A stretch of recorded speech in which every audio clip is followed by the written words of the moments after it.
Hello friends, இன்றைக்கி ஒரு model blouse தான் தைச்சிட்ருக்கேன். அந்த மாடல் வந்து கஸ்டமரே அனுப்பிச்சி விட்டுட்டாங்க. நான் உங்களுக்கு அதோட பிக்சர் வந்து இதில் லாஸ்ட்டில் நான் உங்களுக்கு வீடியோவில் லாஸ்ட்டாக அட்டாச் பண்ணுறேன். அப்புறம் எல்லோரும் எப்படி இருக்கீங்க? நல்லா இருக்கீங்களா? வேலை செய்கிற நமக்கு எது வந்து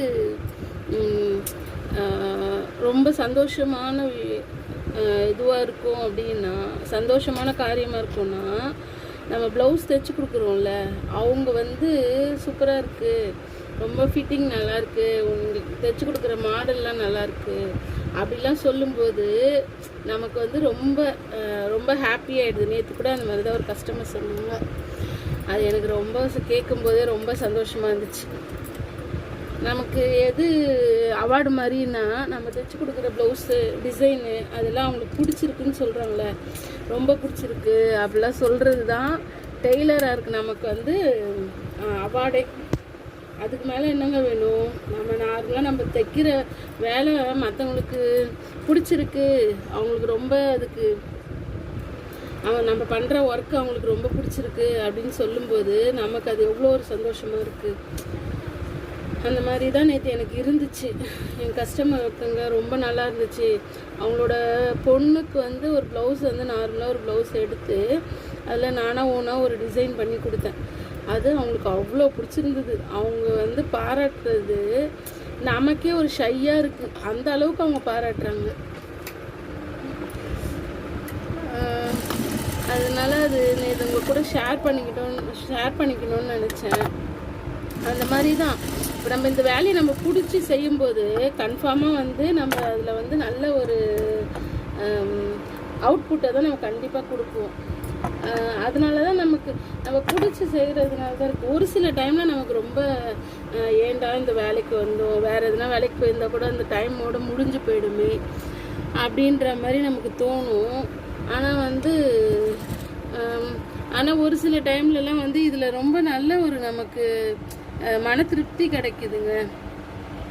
அதே மாதிரி என்னென்னா, நம்மளோட துணியை நம்மளே ஸ்டிச் பண்ணிக்கிறதுக்கும் இதே இப்போ நம்ம என்ன பண்ணுவோம், டெய்லராக இல்லாத பட்சத்தில் வெளியில் யாருக்கிட்டனா கொடுத்து தைக்கிறதுக்கு நம்ம சொல்லுவோம். அவங்கக்கிட்ட இது பிரச்சனை, இதுவாக இருக்குது அப்படின்னு எதனா மிஸ்டேக் இருந்தால் சொல்லி இது பண்ணுவோம்.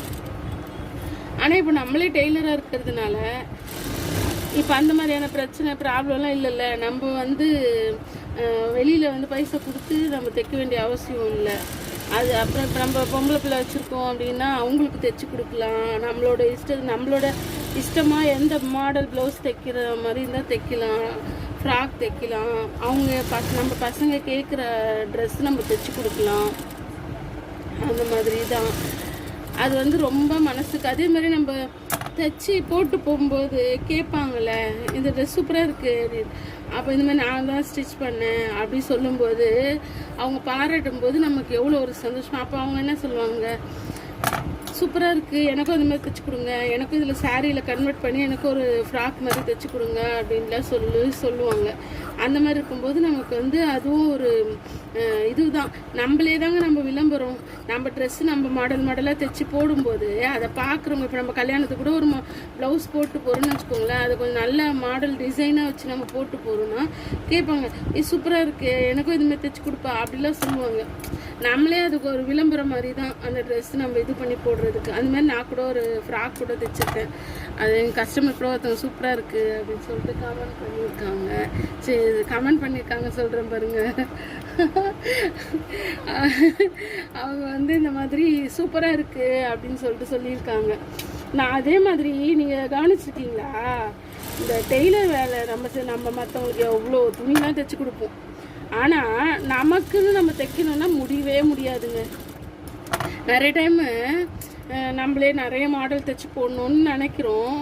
ஆனால் ஆக்சுவலாக அப்படி நம்ம தைக்கவே முடியல. பார்த்தீங்களா, நம்ம டெய்லராக தான் இருக்கோம், ஆனால் நம்ம துணியை தைக்க முடியாது. மற்றவங்களுக்கு மாடலாக தைச்சி தருவோம், நம்ம மாடலாக தைச்சி போட முடியாது. நான் நிறைய டைமுங்க நைட்டெல்லாம் உட்காந்து தைச்சி போட்டிருக்கேன். ஏன்னா நமக்கு டைம் இருக்காது, நம்ம கஸ்டமர் ப்ளவுஸ் தான் மோஸ்ட்லி தைப்போம். அதனால் என்ன ஆகுன்னா, நம்ம சாரீ எடுத்து நானே நிறைய டைம் என்னோடய வெட்டிங் டேக்கு, பர்த்டேக்கு இந்த மாதிரிலாம் கூட நைட்டு தாங்க ப்ளவுஸ் தைக்கவே ஆரம்பிப்பேன். நைட் தைச்சி காலையில் எழுந்து போடுற மாதிரி அப்படிதாங்க. நான் நிறைய ட்ரெஸ்ஸு அப்படி தான் தைச்சிருக்கேனே. அதனால அதேமாதிரி ஃபங்க்ஷன்ஸ் எதுனா வருதுனாலும் அப்படி தான். பொண்ணுக்கெலாம் கூட நான் இந்த முன்னாடியே தைச்சிருவேன் ஒரு சில டைமில் தான் கடைசியில். அதுவே அவள் சொல்லுவா அடிக்கடிக்கு, எனக்கு கடைசியாக தான் எடுப்பாங்க அம்மா அப்படி சொல்லிட்டு அவள் கூட என்ன இது பண்ணிகிட்ருப்பான். நீங்கள் எப்படி முன்னாடியே தைச்சிருவீங்களா, இல்லை என்ன மாதிரி தானே நீங்களும்? நான் மோஸ்ட்லி நிறைய டைம் இப்படி தாங்க. எங்கள் வீட்லேயே எல்லாம் திட்டுவாங்க, எப்போ பார்த்தாலும் கடைசி டைம் வரைக்கும் மிஷின்லேயே உட்காந்து தைச்சிட்ருக்க அப்படிலாம் சொல்லிட்டு சொல்லுவாங்க. இருந்தாலும் என்னங்க பண்ண முடியும், நம்மளோட வேலை அப்படி இருக்குது. கடவுளோட கிருபைனால நமக்கு நிறைய வேலை வந்துக்கிட்டு இருக்குது. அதனால நமக்கு தொடர்ந்து வேலை இருக்குது. நம்மளும் அந்த டைமுக்கு வந்து சொல்லிகிட்ருப்போம் தரோன்னு சொல்லிட்டு. ஏன்னா கடைசியாக ஒரு ஃபங்க்ஷன் ஒரு மேரேஜ் ஃபங்க்ஷனு, அப்போ கூட ஈவினிங் கல்யாணத்துக்கு நான் ஆல்ரெடி எப்போ 2 மணி வரைக்கும் 2-3 மணி வரைக்கும் தைச்சிட்டு இருந்தேங்க. அந்த கல்யாணத்தெல்லாம் மறக்கவே முடியாது. அவ்வளோ ஒரு அர்ஜெண்ட்டாக கிளம்பி அதுக்கப்புறம் போகணும். அந்த மாதிரி அதே மாதிரி நான் தைக்க ஆரம்பித்தாக்கா அது கடைசி டைமில் தான் அது ஃபினிஷ் ஆகவே முடியும். நம்ம ரிலேட்டிவ் துணி அந்த மாதிரிலாம். ஆனால் ஒரு சிலரோட இதெல்லாம் முன்னாடியே தைச்சி அதுக்கேற்ற மாதிரி கரெக்டாக ரெடி பண்ணி வச்சுப்பாங்க. ஆனால் நான் கடைசி டைமில் தாங்க உட்காந்து மாங்குன்னு தைச்சின்னு இருப்பேன். நீங்கள் அந்த மாதிரி நீங்கள் எப்படி முன்னாடியே இது பண்ணிடுவீங்களா, இல்லைன்னா கடைசி டைமில் தான் என்ன மாதிரியே உட்காந்து மாங்குன்னு தைப்பீங்களா? கமெண்ட்டை சொல்லுங்கள் கண்டிப்பாக. அதுக்கப்புறம் இன்னும் ஒரு 2 நாளில் நான் அந்த அம்ப்ரெல்லா சுடிதார் சொன்னேன்லங்க, அந்த அம்ப்ரெல்லா சுடிதார் நான் கண்டிப்பாக போடுறேன். இப்போ இந்த தைக்கிற ப்ளவுஸோட கட்டிங் வீடியோ கூட உங்களுக்கு வேணும். இந்த மாடல் தான் போட்டிருக்கேன். நான் ஃபுல்லாக ஃபினிஷ் பண்ணதுக்கப்புறம் காட்டுறேன் எப்படி இருக்குன்னு சொல்லிட்டு. அப்படி சப்போஸ் உங்களுக்கு இந்த கட்டிங் வீடியோ வேணும் அப்படின்னு சொன்னீங்கன்னா கூட நான் உங்களுக்கு வீடியோ போடுறேன், நீங்கள் சொல்லுங்கள். அப்புறம் நம்ம சேனலை சப்ஸ்கிரைப் பண்ணுங்கள், லைக் பண்ணுங்கள், ஃபேமிலி ஃப்ரெண்ட்ஸுக்கு ஷேர் பண்ணுங்கள். Thank you friends. இதோட வீடியோவும் நாளைக்கு வரும். பாய்.